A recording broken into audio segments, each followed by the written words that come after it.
when you finally decide to choose yourself. There's a quiet moment every strong woman meets, the day she stops begging to be understood. That's the day she becomes unrecognizable to those who benefited from her doubt. This isn't about arrogance, it's about alignment. Today, we'll talk about what it really costs to choose yourself and why the women who do never go back to who they were. Insight 1. The day you stop explaining your peace. Peace rarely announces its arrival. It doesn't come with fireworks or approval. It slips in softly, often after years of explaining yourself to those who were never listening. You stop feeling the urge to justify why you didn't reply to that message, why your energy feels selective, why you no longer chase every invitation.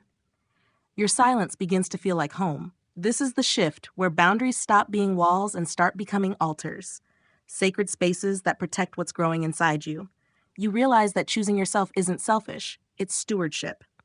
Because peace at its core is not the absence of noise, it's the mastery of it.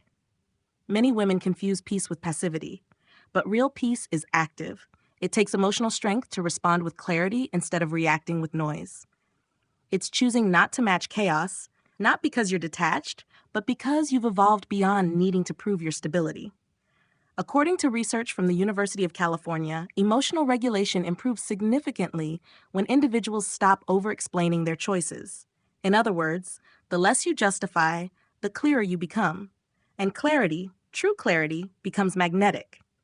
People begin to see your calm for what it truly is, not indifference, but confidence. You're no longer performing serenity, you're embodying it. And once that realization settles in, when peace no longer needs translation, the next transformation begins quietly, almost imperceptibly, but it changes everything that follows. Insight 2. When pleasing others starts to feel like self-betrayal. In the beginning, pleasing others feels noble. You smile more, compromise more, stretch yourself thin in the name of harmony. But slowly, something inside you starts to ache, the quiet exhaustion that comes from saying yes when your soul is screaming no. That's when you realize it's not kindness if it costs you your clarity. Many women equate empathy with obligation. You feel responsible for everyone's comfort, even if it means shrinking your own truth. But genuine empathy doesn't require you to disappear. It invites understanding without self-erasure. You can love people deeply and still honor your limits. Self-betrayal often hides behind polite words like, "it's fine" or "I don't mind." Yet your body always keeps the record. The tension in your shoulders, the sigh you swallow, the restlessness before sleep, those are all small rebellions of the self, whispering that something isn't right. Behavioral research from the University of Minnesota notes that chronic people-pleasing is often rooted in fear. Fear of rejection, of being seen as difficult, of losing belonging. But belonging that demands you betray yourself is just captivity disguised as connection. Healthy boundaries aren't walls. They're filters. They let love through while keeping manipulation out. And when your no starts coming from self-respect instead of guilt, you'll notice something profound. Relationships begin to rearrange themselves. Some grow deeper, others fade. And while that realization brings its own kind of heartbreak, it also brings freedom, the kind that feels like truth finally exhaling. Insight 3. The quiet grief of outgrowing people who still want the old. New growth is often mistaken for grace, but anyone who's lived through real transformation knows it doesn't feel like blooming. It feels like shedding. You start noticing that conversations which once felt comforting now leave you strangely tired. You smile, but it feels practiced. You care, but the depth has shifted. That quiet distance you sense isn't arrogance, it's evolution. There's a kind of grief that comes with outgrowing people who were once your home. You're not angry at them, and they're not villains in your story. Some simply love the version of you that needed saving. The woman who apologized too much, over-explained her heart, or waited for permission to rest. The healed you no longer plays that role, and for some, that's unsettling. It isn't cruelty, it's chemistry. Human relationships are built on resonance, on shared emotional frequencies. And when your energy shifts toward peace, the noise can no longer connect to it. Psychologists refer to this as identity dissonance, that discomfort when your new self no longer fits the mold someone else built for you. Letting go then becomes less about rejection and more about release. You stop trying to fit into rooms your spirit has outgrown. You stop over-explaining your evolution. Because eventually you understand this. The quieter you become, the clearer your alignment sounds. You no longer need to convince anyone that you've changed. You simply start living in a way that makes it undeniable. And once you've honored that loss, you're finally ready to listen to what your body has been asking for all along: rest. Insight 4. Choosing rest without guilt. For years, rest felt like indulgence. You'd lie down and immediately think about what still needed doing: the unanswered emails, the dishes in the sink, the unread message you meant to reply to. The noise never stopped. But choosing yourself means redefining what productivity actually is. Rest isn't the opposite of work. It's the foundation that makes meaningful work possible. So many women have been conditioned to equate their worth with output, to feel valuable only when they're producing, fixing, or showing up for everyone else. Stillness in that mindset starts to look like laziness. But stillness is not stagnation. It's strategy. According to research from Harvard Center for Human Health, people who rest consistently show higher levels of emotional intelligence, creativity, and better decision-making. That means every pause you take strengthens not only your body, but your clarity. When you begin to rest intentionally, you teach your nervous system something powerful: that safety doesn't depend on constant performance. You don't have to earn your ease. You're allowed to inhabit it. You start cherishing slow mornings without guilt. You take long baths without the need to justify them. You eat quietly, without scrolling, without multitasking. That's when you realize recovery isn't avoidance, it's discipline. The guilt starts to dissolve the moment you understand this truth.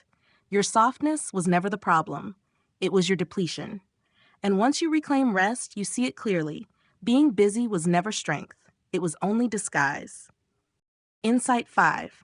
When you realize busy was just avoidance in disguise. There was a time when busy felt noble. It sounded like purpose, like proof that your life was meaningful. You wore it like armor, something to protect you from judgment or the fear of being seen as idle. But eventually, you start to sense that busy has been lying to you. Sometimes it's not purpose at all. It's avoidance wearing ambition's clothes. Silence exposes that truth. Because when the noise stops, you're left alone with yourself. And in that stillness, you begin to see what's been hiding behind your productivity. The dreams you've postponed, the fatigue you've ignored, the relationships you've outgrown but still maintain because they feel safe. Busy becomes a way of outrunning discomfort. It tricks you into thinking motion equals meaning. But as researchers from Stanford have observed, this kind of constant doing is a form of emotional displacement, a way of staying active to avoid feeling. The problem is, when you run long enough, you start mistaking exhaustion for achievement. Choosing yourself means interrupting that pattern. It means giving permission for stillness to exist without guilt. You allow yourself to sit, to think, to feel, to meet your own reflection without distraction. That's when your goals shift. They stop being reactions to fear or expectation and start aligning with who you actually are. Because clarity doesn't come to the busiest mind. It comes to the still one. And when that clarity arrives, you begin to guard it like something priceless. Insight 6. Protecting your energy like it's currency. Your energy is your first and most valuable investment. Every word you hear, every conversation you entertain, every space you enter, each one either compounds your energy or quietly drains it. Protecting it isn't about shutting people out. It's about becoming conscious of what truly deserves your presence. You start noticing the subtle cues, the way a text leaves your chest tight, or how certain people leave you mentally cluttered after a short call. That's when you begin treating access to your energy as something earned, not something anyone can simply claim. High-value energy doesn't chase validation. It curates alignment. It doesn't need to prove its worth by being everywhere or for everyone. It simply chooses where it flows, because not everything deserves to grow through you. Cognitive science explains this beautifully through a concept called emotional contagion. Our brains subconsciously mirror the emotions of those around us. Spend too long with negativity, and your nervous system starts echoing it. That's why protecting your peace isn't vanity. It's survival. When you start saying things like, "I don't have space for this conversation right now," You're not being dismissive. You're honoring your emotional bandwidth. Because managing energy before schedule is how you buy back your time. In that awareness, stillness becomes wealth. Every pause becomes profit. Choosing yourself here means understanding that the calm you protect today is the foundation of the life you'll build tomorrow. And from that stillness comes the hardest lesson of all, learning to sit with discomfort instead of rushing to fix it. Insight 7. Learning to sit with discomfort instead of fixing it for everyone. From the time you were young, you were probably taught to be the emotional first responder, to soothe, to comfort, to bridge every silence before it became awkward. You learned that being good meant being the peacemaker. But real growth begins when you stop rushing to rescue everyone from discomfort and allow tension to exist without trying to fix it. That moment, when you sit in silence instead of scrambling for words, when you hear criticism and don't rush to defend yourself, when someone's anger no longer pulls you off balance, that's where emotional strength matures. Choosing yourself in these moments isn't about detachment, it's about grounded presence. You're not shutting down, you're tuning in, staying calm enough to respond with intention instead of reflex. Psychologists call this response flexibility, the ability to pause before reacting, to create emotional safety for yourself before you engage. You begin to see that not everything broken is yours to repair. Some things heal with patience, others with distance. The peace you protect by not fixing everything is the peace that begins to restore you, and slowly you notice the shift. You're no longer exhausted from carrying emotional weight that isn't yours. You start reclaiming your softness, not as weakness, but as wisdom. Because when you stop rescuing everyone from their storms, you start saving yourself from drowning in them. And for the women who have stayed till now, there's something deeper, something that quietly changes everything. Bonus point: the moment you realize alignment is louder than approval.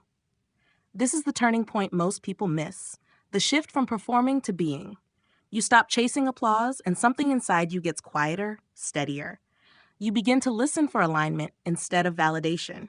You no longer need the world to confirm what your spirit already knows. Peace doesn't need permission to exist. Every no that once felt risky starts revealing itself as divine protection in hindsight. The relationships that left, the jobs that didn't work out, the invitations you declined, they were all part of a silent reordering. Because when you finally choose yourself, life begins to mirror that decision back to you. The people, opportunities, and environments that align with your peace start finding their way toward you without effort. True alignment doesn't demand attention. It hums quietly, but rearranges everything around it. It's a calm so complete, it no longer needs to be explained. So if you're here, still listening in this moment, take it as proof you're already stepping into your alignment era. And once you do, you'll see it clearly. Approval starts to sound like noise compared to the music of your own peace. Type alignment in the comments to remind yourself peace is now your standard, not your prize. Every time you choose yourself, you quietly redefine what strength means. It's not measured by how much you endure. It's revealed in how gracefully you return to yourself after endurance. You are not difficult for wanting peace. You are discerning. You are not distant for protecting your energy. You are wise. And you are not selfish for resting. You are sustained. If this message spoke to you, tap the like button. It helps this community reach more women who are learning to choose themselves with grace and calm conviction. Subscribe for daily reflections on femininity, elegance, and inner growth. And share this with someone who still believes self-respect is rebellion. Remind her that it's really rebirth. Thank you for being here, for growing with me, and for choosing peace even when it's quiet. There's another video waiting for you on your screen, filled with more light for your journey. I'll see you back tomorrow.